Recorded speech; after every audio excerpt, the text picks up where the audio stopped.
Bonjour et bienvenue à tous pour cette nouvelle vidéo de Fourier et son adolescence. Aujourd'hui, après une petite pause, on reprend avec une vidéo avec une expérience d'optique, c'est-à-dire une expérience sur la lumière. Donc tout d'abord, ce qu'il faut savoir, c'est que la lumière n'est pas instantanée. On a cette impression qu'elle va extrêmement vite et que nos yeux et notre cerveau ne sont pas capables de percevoir une telle vitesse. Mais la lumière n'est pas instantanée, elle se propage. Donc ce qu'il faut savoir également, c'est que dans le vide, dans l'espace par exemple, la lumière a une vitesse d'environ 300 000 km par seconde. Pour prendre un exemple, si vous pensez notamment à la vitesse d'une Formule 1 sur certains circuits, sa vitesse peut atteindre jusqu'à 365 km par heure. Ce qui veut dire que si elle roule pendant une heure à cette vitesse, elle va parcourir 365 km. La lumière, elle, va assez vite pour parcourir cette distance en à peine plus qu'une seconde. Donc, lorsqu'un objet émet de la lumière, comme une ampoule, un écran ou alors le soleil, la lumière se propage. Il existe plusieurs manières de représenter, modéliser cette propagation. Dans les expériences d'aujourd'hui, on va évoquer uniquement l'optique géométrique. L'optique géométrique, c'est quand on modélise la lumière par un trait. C'est-à-dire qu'un rayon lumineux, c'est juste un trait qu'on va dessiner comme ça, et on va considérer que la lumière se propage en ligne droite dans tous les milieux uniformes. C'est-à-dire que si le milieu ne change pas, si on reste dans l'air ou si on reste dans l'espace, la lumière va se propager en ligne droite. Dans cette expérience, on va découvrir le comportement de la lumière lors d'un changement de milieu. Ici, le passage d'un milieu aqueux, c'est-à-dire l'eau, à un milieu aérien, l'air qui nous entoure.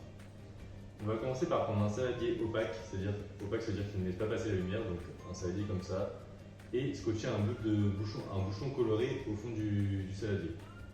Ensuite, ce qu'il faut faire, c'est s'asseoir avec le dos bien droit. On place le saladier juste devant nous et on repousse le saladier sans bouger la tête jusqu'à ce qu'on ne voit plus le bouchon.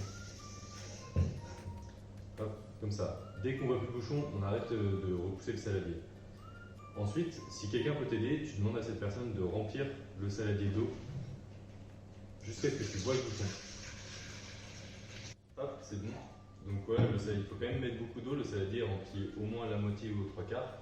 Mais maintenant je vois le bouchon, pas le reflet du bouchon ou je ne sais quoi, vraiment le bouchon.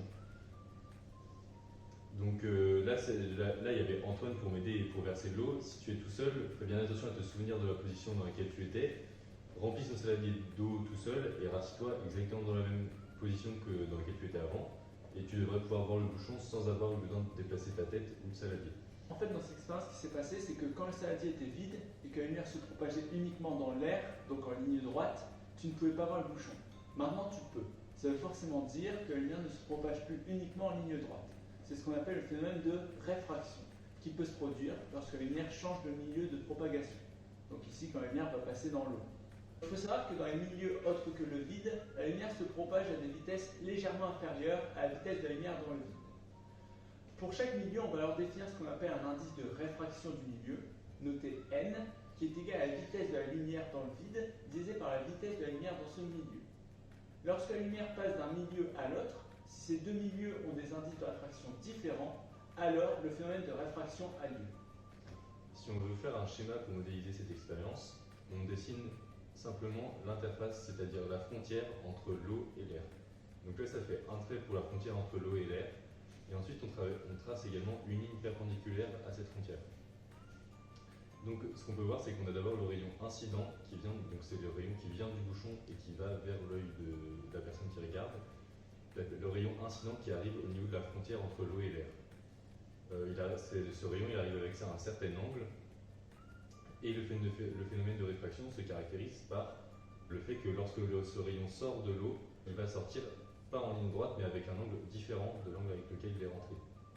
Il y a donc une loi mathématique qui s'appelle la loi de Descartes qui relie les deux angles qu'on vient de voir et les deux indices de réfraction du milieu et qui permet de déterminer, lorsqu'on connaît l'angle d'incidence du rayon lumineux, on peut déterminer l'angle de réfraction du rayon lumineux, c'est-à-dire l'angle de sortie du rayon. On espère que vous avez kiffé notre expérience et notre vidéo. On se retrouve très bientôt pour une nouvelle vidéo de Fourier et son adolescence. Salut! Salut!